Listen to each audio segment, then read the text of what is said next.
Welcome back to Bush 89.5 FM, the mother of all community radio stations in Africa. And if you have just tuned in, or if you were tuned in, we had some extreme technical difficulties that actually made me shiver in my boots a bit. I'm not going to even lie. So, yes, we are actually now going to get into our second interview with Dane Isaacs. Dane Isaacs is a UCT lecturer, and also he received his doctorate, and we are going to be discussing his thesis that he wrote on stuttering. Dane, how are you feeling today? I'm feeling good. Thank you for having me, Reese.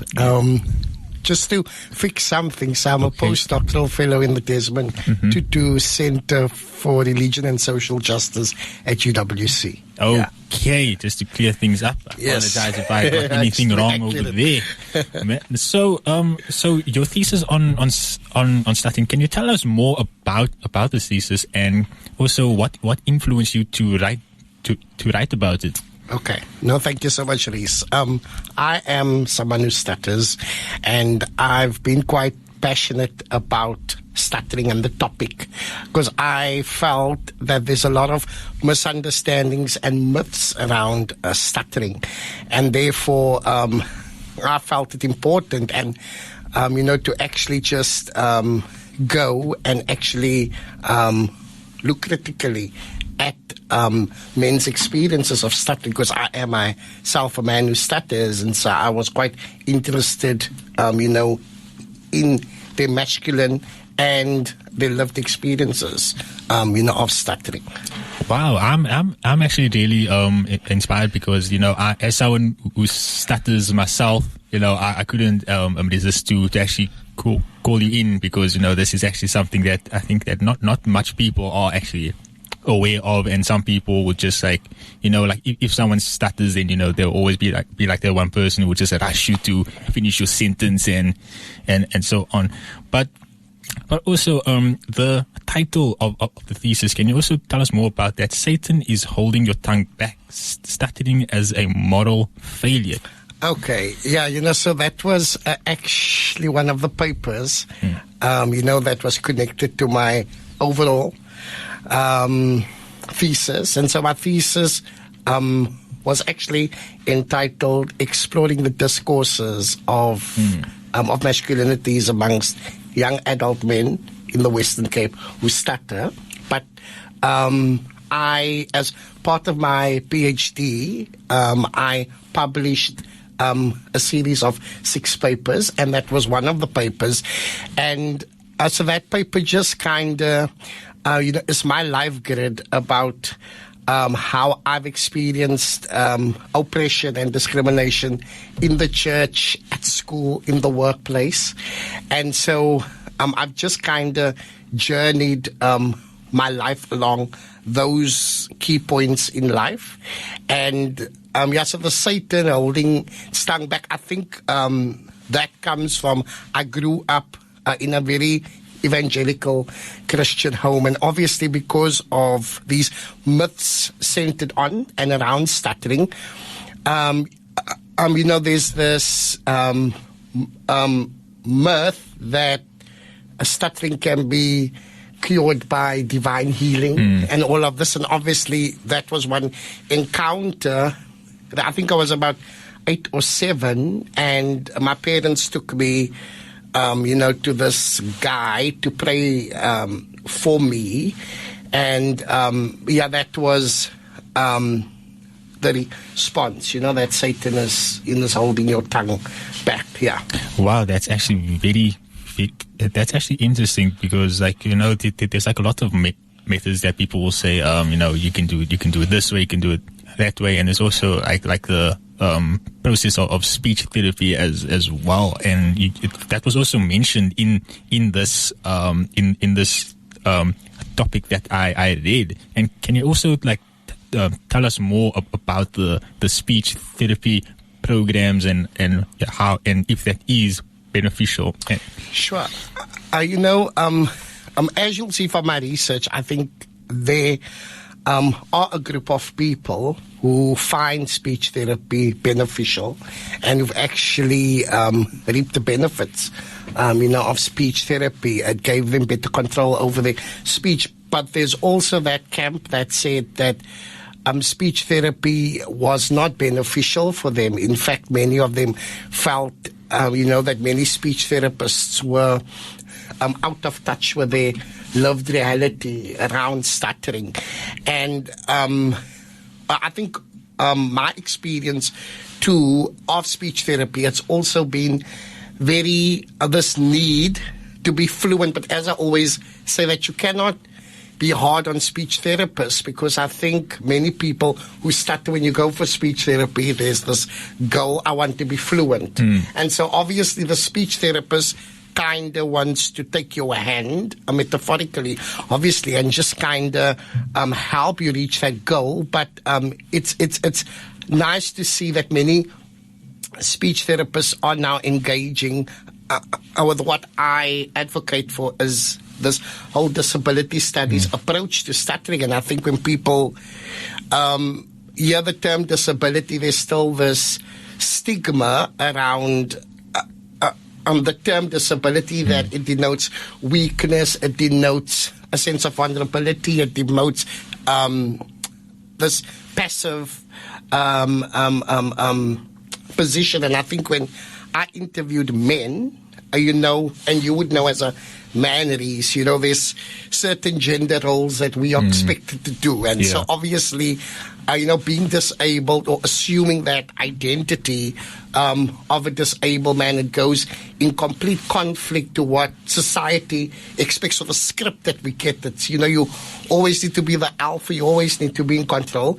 And so the disability studies lens, it doesn't necessarily emphasize the need to claim that identity, but it actually says that let's stop putting the focus of stuttering on the individual, and let's actually turn the focus, to society and those policies and those attitudes and those strategies. Because, I'm sure if you speak to many people who stutter, I'm a victim of that. There's certain career paths that we all wanted to go, but because of your stutter, you made a decision based on that. So the disability studies model says stop focusing on fixing the stutter, but actually fix, what's around you, that policies and systems and curriculums, orals at schools.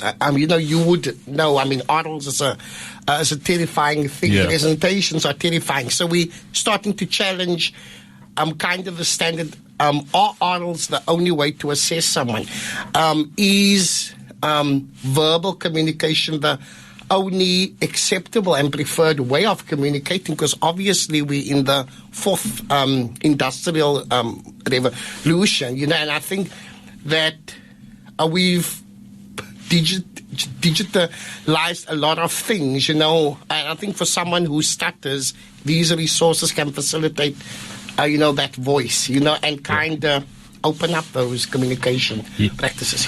You really like open up like back in school, because in school we would have to read a page of a book, and then we would be determined about how fluent we are in school. But then there's a lot of people who do stutter and they are actually fluent in what they say, but Absolutely. When it comes to actually reading something off of a piece of paper, Absolutely. It becomes a lot more difficult to read that word out. And then in school, the teacher would actually see okay, you are not that well at reading. You are, it's this, but really it's not that. It's not that the person is not well at reading.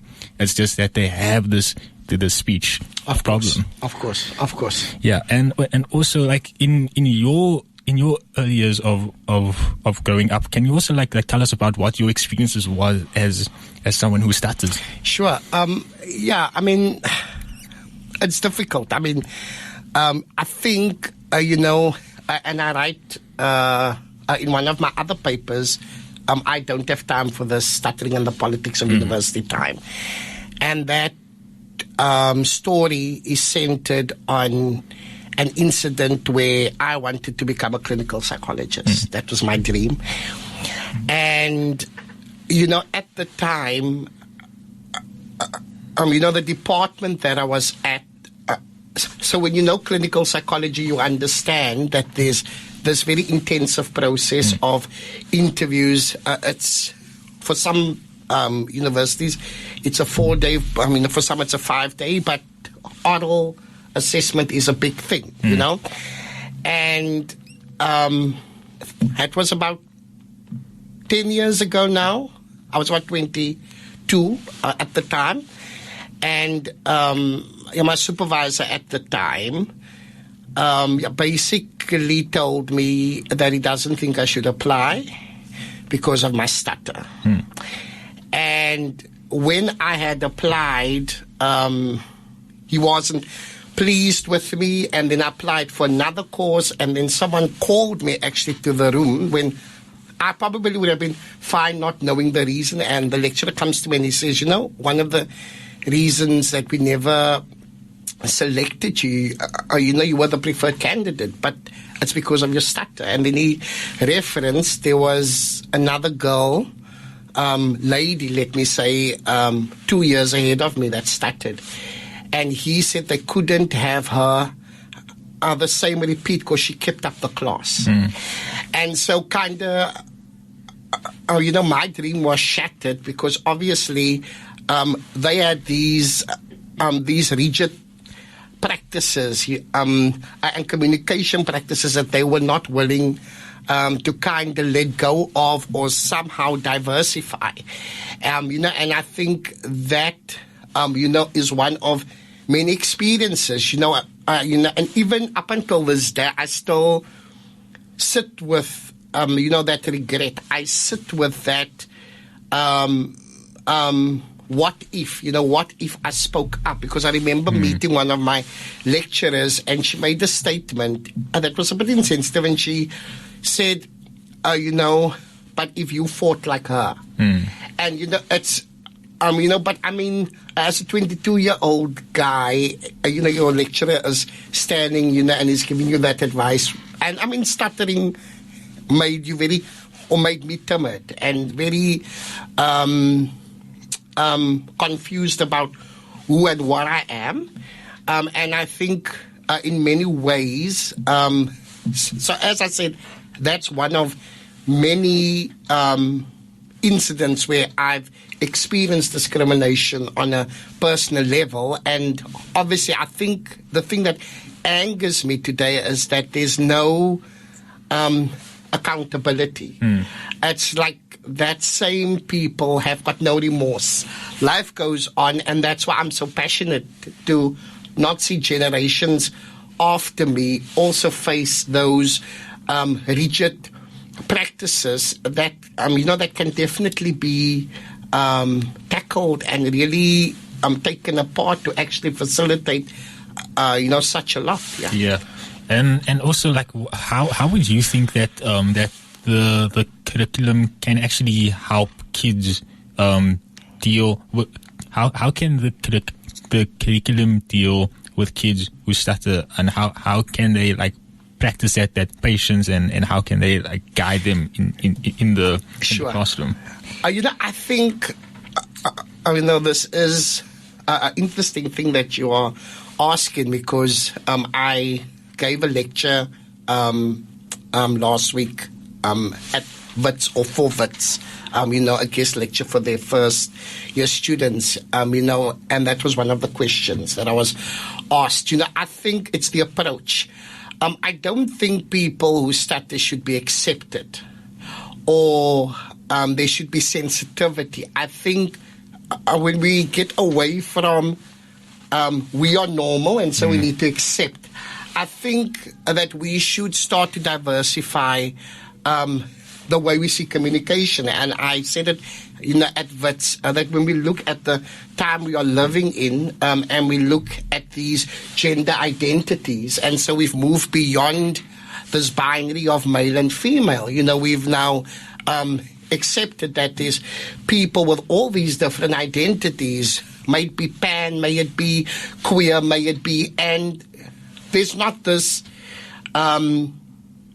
resolve of let's accept, because you are not saying that this is the norm, you're actually saying that this is a part of us, and I think if we get to the point where stuttering speech becomes a normal way of communication, I think we wouldn't have this very charity approach where we need to accept, and that's why words like acceptance and reasonable accommodation and those stuff I still find very problematic, because it still singles out someone, there's something wrong with you, and so we need to integrate you. And I think when we start to realize that I'm stutter, I was born with a speech impediment, and it's who I am. It's like telling a blind person see, but they can't see. And I think the same concept applies here, that I've got a speech impediment. Yes, I can manage it, but there are going to be days when I'm not fluent, and